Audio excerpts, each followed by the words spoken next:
नमस्कार दोस्तों, मैं अनुज कुमार आपका STS big talk spoken English Piska mode में स्वागत करते हैं।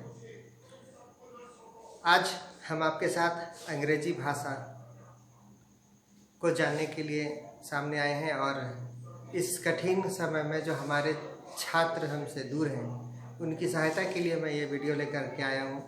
आप अंग्रेजी सीखना चाहते हैं तो आप ध्यान से इस वीडियो को देखिए और हम आपको अंग्रेजी लिखने और बोलने में सहायता करेंगे। तो सबसे पहली बात यह है कि अगर किसी भाषा को बोलना है तो उस भाषा को सुनना होता है और उस भाषा के बारे में जानकारी रखनी होती है, तब हम उस भाषा को बोल पाते हैं। जिस तरह से एक बच्चा जिस परिवेश में जन्म लेता है उसी परिवेश की भाषा वो बोलता है, क्योंकि वो बचपन से उसी भाषा को सुन रहा होता है और वहाँ की जो चीज़ें होती हैं, जो वस्तुएं होती हैं, उनका वो उस भाषा में नाम जानता है, उस भाषा में उसका अनुभव करता है। ठीक उसी तरह से अंग्रेजी के लिए भी होता है, लेकिन चूँकि हम हिंदी भाषी हैं तो हिंदी भाषी व्यक्ति अगर इंग्लिश सीखना चाहता है तो उसे हिंदी को अंग्रेजी सीखने का एक माध्यम बनाना होगा और फिर हम हिंदी से अंग्रेजी सीखने की कोशिश करेंगे। और जब हम इसके स्टेप बाय स्टेप ग्रामर को करते जाएंगे तो हम निश्चित रूप से लिखना भी सीख जाएंगे और बोलना भी सीख जाएंगे। और मेरा ये मानना है कि अगर आपको अंग्रेजी शुद्ध लिखना आ जाए तो आप किसी भी परिस्थिति में अंग्रेजी में आराम से अपनी बातों को अभिव्यक्त कर सकते हैं। तो आइए इसकी शुरुआत करते हैं। और जो सबसे पहला पाठ होता है जिसे जानना जरूरी होता है वो होता है टेंस का। तो यहाँ मैं टेंस से शुरू कर रहा हूँ। टेंस का मतलब काल या समय। अगर हम किसी भाषा में काल निर्धारण समझ जाएंगे तो हम निश्चित रूप से अपने आप समय के अनुसार अपने वाक्यों को बदल सकेंगे और अपनी अभिव्यक्ति को पूर्ण कर सकेंगे। तो टेंस यानी कि काल, समय, इसे अंग्रेजी ग्रामर में 3 पार्ट में बांटा गया है: प्रेजेंट टेंस, पास्ट टेंस और फ्यूचर टेंस। फिर इन तीनों को 4 भागों में विभाजित किया गया है और वो 4 हैं: simple present, continuous present, perfect present, continuous perfect present. अगर हम इन टेंस को पहचानने की कोशिश करें तो हिंदी वाक्य के अंत में अगर सिंपल प्रेजेंट का सेंटेंस होगा तो वहाँ पर ता है, ती है होगा। जैसे वह जाता है, वह जाती है, मैं खाता हूँ, वह बोलता है, वह सोचता है, ऐसे वाक्य होंगे। उसी तरह से कंटिन्यूअस प्रेजेंट का अगर सेंटेंस होगा तो काम के जारी रहने का संकेत होगा, लेकिन अल्पकाल के लिए। तो वहाँ पर होगा पहचान, वाक्य के अंत में रहा है, रही है। और ये रहा है, रही है के लिए अगर हम सेंटेंस की बात करें तो वह जा रहा है, मैं आ रहा हूँ, मैं खा रहा हूँ, मैं सोच रहा हूँ, ऐसे सेंटेंसेस होंगे।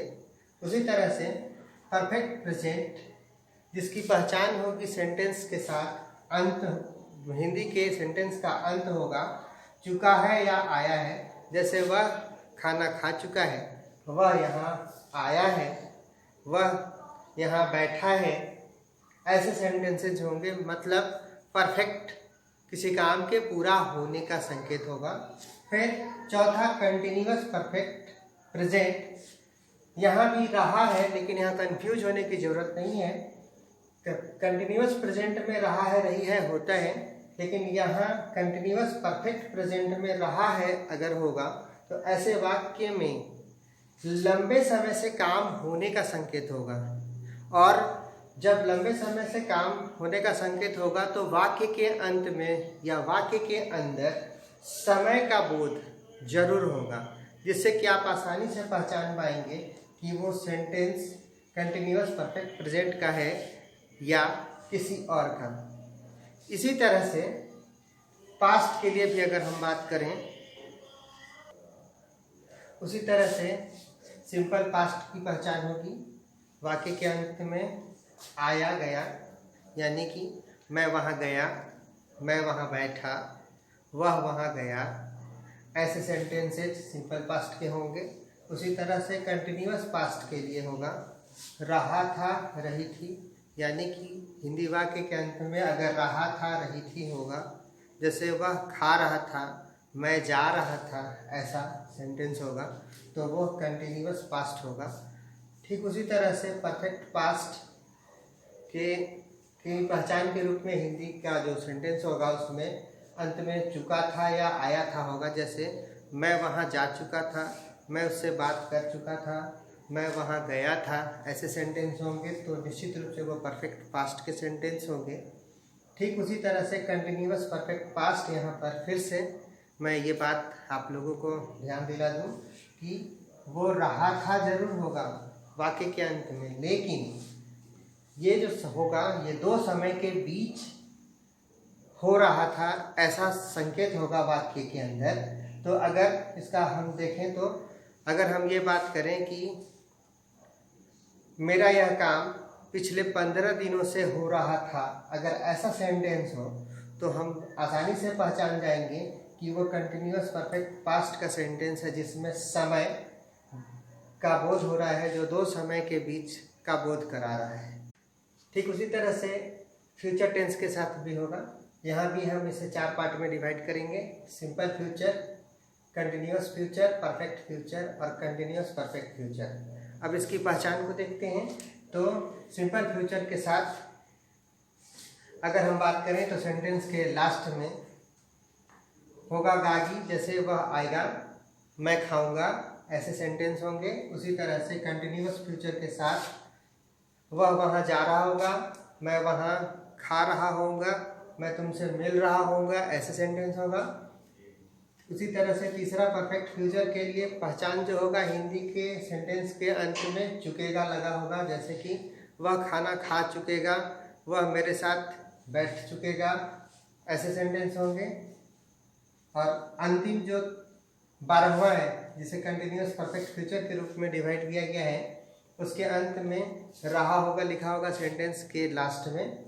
और यहाँ पर जो ध्यान देना है वो ध्यान ये देना है कि सेंटेंस में ऐसा संकेत होगा कि भविष्य में दो समय के बीच यह काम हो रहा होगा। तो इस तरह से हम टेंस को 12 भागों में बांटते हैं और 12 भाग में बांटने के बाद अलग अलग हम इसका विश्लेषण करेंगे। और जब हम आपके साथ सिंपल प्रेजेंट के सेंटेंसेस लेकर के उपस्थित होंगे तो वो हमारा जो नेक्स्ट वीडियो होगा वो होगा। तो आप हमारे नेक्स्ट वीडियो के लिए इंतज़ार करिए, हम जल्दी ही नेक्स्ट वीडियो लेकर के आएंगे। धन्यवाद।